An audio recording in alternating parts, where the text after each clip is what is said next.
और constitution guarantees right to life and liberty to every citizen residing inside India, जिसके अंतर्गत यह प्रावधान किया गया है कि किसी भी व्यक्ति को उसके right to life and personal liberty से डिप्राइव नहीं किया जाएगा या इन राइट्स को छीना नहीं जाएगा। लेकिन कुछ कंडीशंस ऐसी होती है जहां पे व्यक्ति ने कोई अपराध किया है, कोई क्राइम या ऑफेंस किया है, तो उन कंडीशंस में व्यक्ति को उसके right to life and personal liberty से वंचित किया जा सकता है। चैप्टर 5 ऑफ द सीआरपीसी इसी चीज़ के बारे में बात करता है जहां पे पर्सन्स को इन्हीं बेस पे अरेस्ट किया जा सकता है। और आज के इस वीडियो में हम इसी अरेस्ट ऑफ पर्सन के मेजर पॉइंट्स के बारे में, इसके मेजर प्रोविजंस के बारे में चर्चा करने वाले हैं। तो आइए आराम से प्रारंभ करते हैं।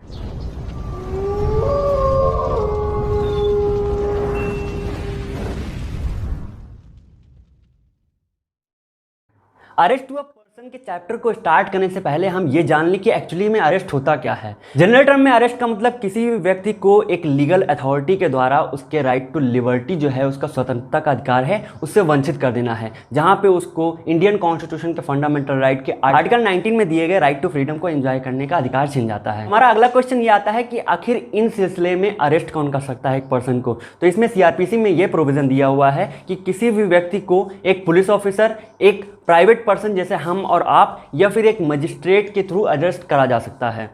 तो सबसे पहले सेक्शन 41 में उन प्रोविजंस के बारे में, उन कंडीशंस के बारे में बताया गया है जहां पर किसी व्यक्ति को बिना वारंट के अरेस्ट किया जा सकता है। यहां पे ये प्रोविजन दिया हुआ है कि अगर किसी एक्यूज्ड पर्सन ने, किसी व्यक्ति ने कोई कॉग्निजेबल ऑफेंस किया है या करने वाला है और इस बेस पे पुलिस ऑफिसर को कोई कंप्लेंट, एक सस्पिशियस कंप्लेंट प्राप्त होती है कि वो व्यक्ति वैसा क्राइम करने वाला है, तो इस आधार पर व्यक्ति को बिना वारंट के गिरफ्तार किया जा सकता है। इसके अलावा पुलिस किसी भी एक्यूज्ड को इस बेस पर भी गिरफ्तार कर सकती है कि वो क्राइम करने के बाद किसी भी प्रूफ को या एविडेंसेस को मिटाने के उद्देश्य से कोई काम करने वाला है। इसके बाद सेक्शन 42 के अंतर्गत यह प्रोविजन दिया गया है कि अगर किसी व्यक्ति ने नॉन कॉग्निजेबल ऑफेंस किया है और वो भी पुलिस की मौजूदगी में किया है और पुलिस द्वारा उसके बारे में कोई जनरल इन्फॉर्मेशन या उसका नाम, पता, पिता का नाम, ईमेल आईडी वगैरह मांगे जाने पर मना करता है, तो इस बेस पे भी पुलिस ऑफिसर उन्हें गिरफ्तार कर सकती है। सेक्शन 43 उन प्रोविजंस के मामले में है जहां पे किसी भी प्राइवेट पर्सन को, जैसे हम और आप हैं, एक सिविलियन को एक व्यक्ति को गिरफ्तार करने का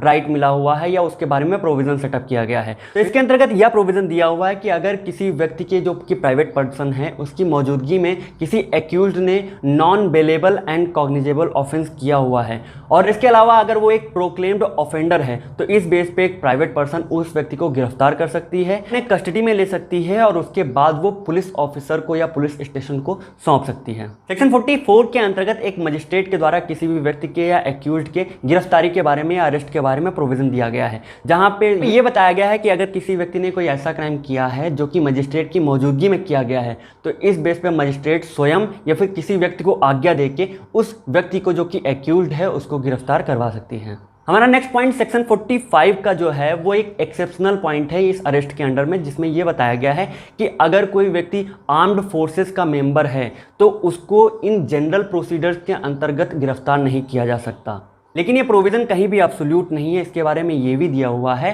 कि सेंट्रल गवर्नमेंट की एक परमिशन से, एक प्रियर कंसेंट से व्यक्ति को गिरफ्तार किया जा सकता है जो कि आर्म फोर्सेस का मेंबर है। Section 46 talk about arrest how made, या अरेस्ट को कैसे एग्जीक्यूट किया जाएगा, कैसे उसको पालन में लाया जाएगा। इसके अंतर्गत पहला प्रोविज़न ये कहता है कि महज ओरल डिक्लेरेशन और व्यक्ति से दूर रहकर उसे अरेस्ट नहीं किया जा सकता। उसको अरेस्ट करने के लिए उसके फिजिकल कॉन्टैक्ट में आना, उसके पास जाना जरूरी है। लेकिन अगर व्यक्ति ने, जो कि एक्यूज्ड है, उसने खुद को यहाँ पे सबमिट किया है, सबमिशन के अंतर्गत आया है, तो उसको फिजिकल कांटेक्ट में आए बिना ही अरेस्ट किया जाएगा। नेक्स्ट प्रोविजन में यह बताया गया है कि अगर जो कि एक्यूज्ड व्यक्ति है वो अरेस्ट होने में कोई आनाकानी करता है, हिला हवाली करता है या फिर अपने आप को अरेस्ट नहीं होने दे रहा है, तो इस टाइम पे पुलिस एक नेसेसरी मीन्स ऑफ फोर्स का यूज कर सकती है। थर्ड प्रोविजन के अंतर्गत यह बताया गया है कि अगर किसी महिला को गिरफ्तार किया जाना है तो उसके लिए एक महिला ऑफिसर का या फीमेल ऑफिसर का होना अत्यंत आवश्यक है, और इसके अलावा एक महिला को सूर्यास्त के बाद या सनसेट के बाद और सनराइज के पहले गिरफ्तार नहीं किया जाएगा,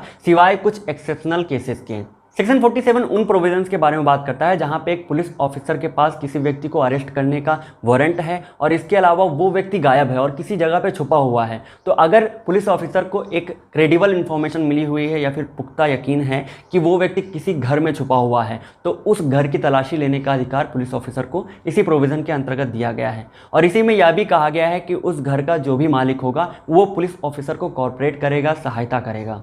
इसके अंतर्गत सेकंड प्रोविजन में ये बताया गया है कि अगर घर का मालिक या जो भी ओनर है वो पुलिस को यहाँ पे सपोर्ट नहीं करता सर्च के मामले में, घर की तलाशी के मामले में, या फिर दरवाजे को बंद कर लेता है, खिड़की को बंद कर लेता है, उनको एंट्री नहीं देता है, तो पुलिस वाले इस जगह पे सीबीआई के दया हो सकते हैं। दैट मीन्स कि वो दरवाजे को या खिड़की को तोड़ सकते हैं। थर्ड प्रोविजन के अंतर्गत यह बताया गया है कि अगर घर की मालिक कोई पर्दानशी औरत है तो उस मामले में उसको एक प्रियर नोटिस दिया जाना, एक पूर्व में एक नोटिस दिया जाना अत्यंत आवश्यक है। सेक्शन 49 बात करता है नो अननेसेसरी रेस्ट्रेंट के बारे में। दैट मीन्स कि किसी भी व्यक्ति को अनावश्यक रूप से कस्टडी में नहीं रखा जाएगा, उसको उतनी ही देर कस्टडी में रखा जाएगा जब तक आवश्यकता है। सेक्शन 50 और 50A दोनों ही कोरोलरी हैं, साथ में सब्स्टिट्यूटरी हैं, जहां पे सेक्शन 50 में ये बताया गया है कि जिस किसी भी व्यक्ति को अरेस्ट किया जा रहा है उसको उस ग्राउंड ऑफ अरेस्ट के बारे में इंफॉर्मेशन देना जरूरी है, उन मटेरियल फैक्ट्स के बारे में बताना जरूरी है जिनके बेस पे उन्हें गिरफ्तार किया जा रहा है, जिसके थ्रू वो अपने डिफेंस के लिए तैयार रह सकें। और सेक्शन 50A में ये बताया गया है कि जिस किसी भी व्यक्ति को गिरफ्तार किया जा रहा है उसने अगर किसी व्यक्ति को नॉमिनेट किया है जो उसके फ्रेंड्स, रिलेटिव्स या फैमिली मेंबर्स हो सकते हैं, उसको उनके गिरफ्तारी के बारे में बताया जाना आवश्यक है। सेक्शन 51 बात करता है उन प्रोविजंस के बारे में जहां पे व्यक्ति को अरेस्ट करने के बाद उसकी तलाशी ली जानी आवश्यक है और नेसेसरी वेयरिंग्स के अलावा जो भी उसने पहना हुआ है, जो पहनने के लिए आवश्यक है, परिधान वगैरह, उसके अलावा उससे जितनी भी चीज़ें प्राप्त होती हैं उन सबको सीज किया जाएगा। और अगर ये ऑफेंस ऐसा है जिसमें बेल पे व्यक्ति को रिलीज नहीं किया जा सकता है तो उस सिलसिले में एक प्रॉपर रिसिप्ट बनाई जाएगी, एक मेमो बनाया जाएगा और उसकी एक कॉपी एक्यूज्ड को दी जाएगी। सेक्शन 52-51 का ही सब्स्टिट्यूशनल एक प्रोविजन है जिसके अंतर्गत अगर तलाशी के दौरान किसी व्यक्ति के पास से कोई हथियार जो एक वेपन है, एक ऑफेंसिव वेपन है, वो प्राप्त होता है तो उसको भी सीज कर दिया जाएगा पुलिस ऑफिसर के थ्रू। नेक्स्ट हमारा सेकंड लास्ट पॉइंट एग्जामिनेशन के बारे में है, जिनमें 3 तरह के एग्जामिनेशन के बारे में बताया गया जो कि मेडिकल एग्जामिनेशन से रिलेटेड है। जिसमें सबसे पहले सेक्शन 53 के अंतर्गत होने वाला मेडिकल एग्जामिनेशन जो है वो एक मेडिकल प्रैक्टिशनर के थ्रू एक पुलिस ऑफिसर जो कि एक सब इंस्पेक्टर की रैंक का या उससे ऊपर की रैंक का होगा, उसकी रिक्वेस्ट पे कंडक्ट कराया जाएगा। और इसका एकमात्र उद्देश्य किसी भी इन्वेस्टिगेशन या केस में रिलेटिव एविडेंस इकट्ठा करना या फिर कोई ऐसा पुख्ता सबूत इकट्ठा करना जिससे केस को सॉल्व करने में सहायता मिलेगी, वो होता है। सेक्शन 53A के अंतर्गत एक एक्यूज जो कि रेप कमिट करने का एक्यूज है, उसके मेडिकल एग्जामिनेशन के बारे में बात की गई है और कहा गया है कि ये रेप के केसेस में इन्वेस्टिगेशन के दौरान सबूत इकट्ठा करने के लिए, एविडेंस इकट्ठा करने के लिए मेडिकल प्रैक्टिशनर के थ्रू एक पुलिस ऑफिसर की रिक्वेस्ट पे कंडक्ट कराया जाएगा। सेक्शन 54 के अंतर्गत आने वाला मेडिकल एग्जामिनेशन सेक्शन 53 और 53A से अलग है क्योंकि ये एग्जामिनेशन एक एक्यूज के रिक्वेस्ट पे कराया जाता है और इसका एकमात्र उद्देश्य व्यक्ति को एक अनावश्यक टॉर्चर से बचाने के लिए कराया जाता है। दैट मीन्स कि उसका पहले से ही मेडिकल करा लेने से उसका जो एक फिजिकल कंडीशन है, जो भी उसको चोट, उसके मार्क्स हैं, वो पता चल जाएंगे। इन तीनों ही तरह के मेडिकल एग्जामिनेशन में मेडिकल प्रैक्टिशनर या जो भी ऑफिसर होगा इनमें रिलेटेड एक रिपोर्ट बनाएगा जिस रिपोर्ट में व्यक्ति का नाम, पता और बाकी के मार्क्स जो भी चोट होंगे वो सब दिए होंगे। और सबसे लास्टली हम बात करते हैं सेक्शन 56 और 57 के बारे में, जहां पे 56 के अंतर्गत यह कहा गया है कि जो भी एक्यूज्ड होगा